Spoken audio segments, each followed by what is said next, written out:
to have a thumb mark. Anyway, Madam Chair, this is not a requirement.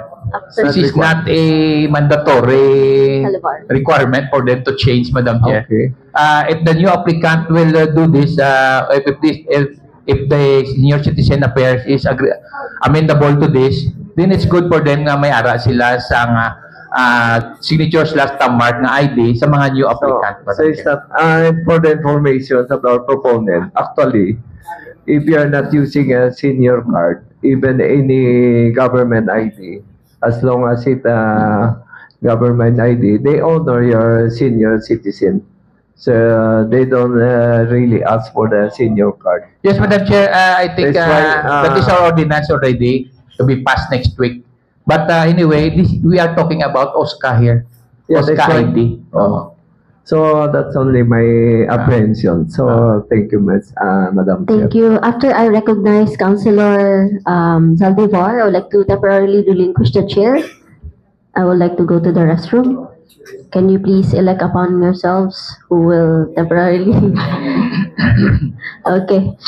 Councilor Yan. Zaldivar, you have the floor. And Councilor Nene, thank you. Thank you.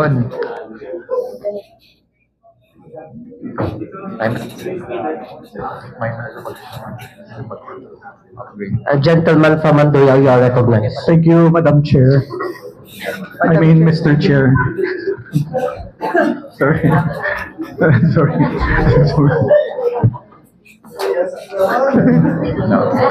With regards to the request of having a resolution, this is very commendable from the proponent. I would like to manifest, Mr. Chair, that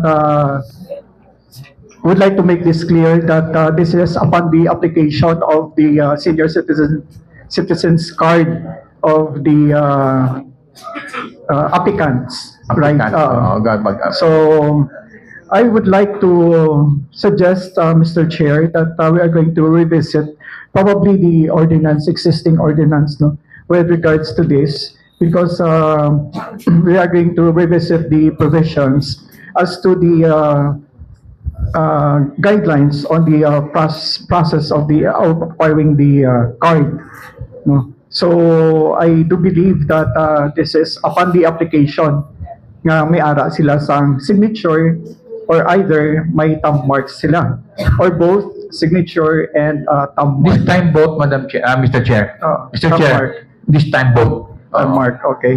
Thumb mark and signature, Madam Chair. For that, as I stated before earlier, this will strengthen and lengthen the identification card of the senior citizen. In line with that, Mr. Chair, since that we don't want that there is a conflict of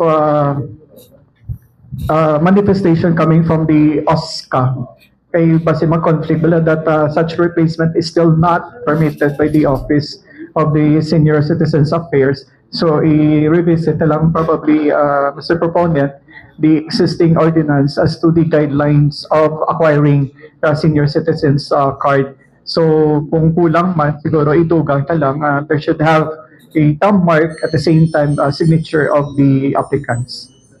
But Madam Chair, this is just a request from them. That is why we are requesting them. Yes. Maybe that is their own initiative already, no? But as far as the committee of senior citizen is concerned, that is the problem of our senior citizen. So layan ang ginahiring ko, layan ang ginasabat nila. Yes. This is the problem ang ginahambal nila, kabudlay. So that is why, Madam Chair, just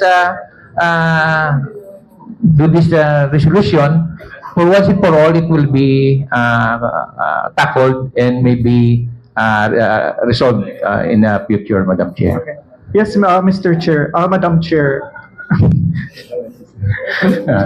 Yes, Madam Chair. So, I hope that this will be noted down by the proponent because we don't want that conflict with regards to the acquisition of the senior citizens card.